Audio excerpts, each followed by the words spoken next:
Bienvenue à cette exploration approfondie. Aujourd'hui, on se penche sur un guide pratique pour ceux qui créent ou reprennent un hôtel. Et on va se concentrer sur la partie communication. L'idée, c'est d'en extraire l'essentiel pour se faire connaître et fidéliser. Exactement. On va regarder de près le chapitre 14 de ce guide. Il traite de la stratégie, des outils, bref, comment on construit une communication qui tient la route dans l'hôtellerie. D'accord, alors, allons-y. Le guide, il commence par l'importance d'analyser avant d'agir. Une sorte de diagnostic, le fameux SWOT. Force, faiblesse, opportunité, menace. Pourquoi c'est si fondamental? C'est la base, quoi. Si on ne sait pas où on veut aller, est-ce qu'on cherche plus de notoriété, une clientèle particulière? Si on n'a pas d'objectif clair, les actions de com, elles partent un peu dans tous les sens. Ça manque d'impact. D'accord, donc définir des objectifs précis pour choisir les bons outils ensuite. Voilà, c'est ça. Et le guide, il insiste beaucoup sur le digital. C'est vraiment mis en avant. Ah oui, le digital. Le site internet, j'imagine. Présenté comme indispensable, mais il suffit pas d'avoir un site, si. Non, non, bien sûr que non.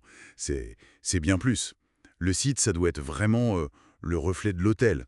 Il faut du contenu de qualité, des photos qui donnent envie, mais qui soient honnêtes, hein, une navigation super simple, et surtout sur mobile aujourd'hui. Et bien sûr, un moteur de réservation fiable, sécurisé. C'est un peu la boutique en ligne de l'hôtel, en fait. C'est un peu ça, oui. C'est là où on transforme l'intérêt en réservation directe, idéalement. Et à part le site, les réseaux sociaux, les plateformes d'avis, le guide en parle? Ah oui, incontournable. Facebook, Instagram pour le côté visuel, l'image, très important. Mais aussi, et peut-être surtout, les plateformes comme TripAdvisor, Google My Business, pour la réputation en ligne. La réputation. Donc, gérer les avis, répondre. Exactement. C'est là qu'on interagit directement avec les clients, qu'on collecte leurs retours. C'est précieux pour s'améliorer. Et ça montre aux futurs clients qu'on est à l'écoute. Ça rassure, quoi. Intéressant. Le guide aborde aussi un point souvent un peu sensible, les plateformes de réservation en ligne, les OTA, Booking, Expedia.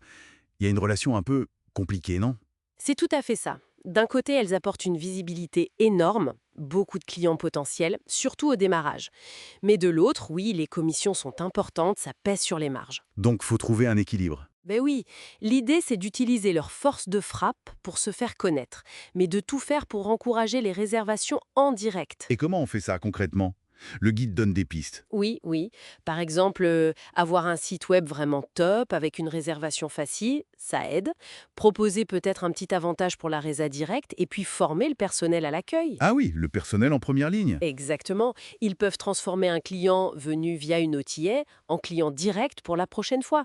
C'est aussi de la vente, de la relation client. D'accord. Donc, beaucoup de digital. Mais j'imagine que le guide n'oublie pas les bases de l'image de marque. Non, pas du tout. L'identité visuelle reste primordiale. Un beau logo, une charte graphique, cohérente partout. Sur le web, les brochures. Ça marque les esprits, ça assoit la crédibilité. C'est fondamental. Et les supports physiques alors, hein? Carte de visite, brochure. Ça a encore sa place? Oui, le guide le mentionne. Ça reste utile comme support tangible, pour laisser une trace. Et il rappelle aussi quelque chose d'important, les mentions légales obligatoires sur les documents. Faut pas l'oublier, ça fait pro. Côté visuel, euh, le guide insiste sur la qualité, j'imagine. Photos, vidéos. Ah oui, absolument. Des photos professionnelles de haute qualité, des vidéos aussi, qui montrent l'hôtel sous son meilleur jour, mais de façon réaliste, hein. Le guide parle même de visite virtuelle. Pour une immersion, avant même de venir? Pas mal. C'est ça. Ça aide vraiment le client à se projeter. Et on a parlé des clients, des avis. Est-ce que le guide parle de la collecte des données clients, la data? Oui, c'est abordé comme un levier important pour la fidélisation. Connaître l'historique du client, ses préférences, ça permet de personnaliser la communication, les offres. C'est plus ciblé. D'accord. Donc, si on essaye de résumer un peu tout ça. On dirait d'abord une stratégie claire, issue d'une bonne analyse. Ensuite, une forte présence digitale, bien gérée. Ça inclut le site, les réseaux et cette gestion fine des OTA. Oui.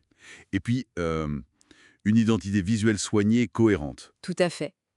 Et enfin, l'utilisation intelligente des données clients pour personnaliser et fidéliser. Voilà un peu les grands axes. C'est clair. La communication, en fait, ça commence bien avant l'arrivée du client à l'hôtel. Ça façonne déjà son expérience. Exactement. C'est un investissement continu. Alors pour finir, une petite question qui ouvre la réflexion. Au-delà d'attirer des clients pour une nuit, comment toute cette communication peut aider un hôtel à devenir plus qu'un simple hôtel, à créer une sorte de communauté fidèle et à construire une réputation vraiment solide dans ce monde hyper connecté? Voilà, matière à réflexion.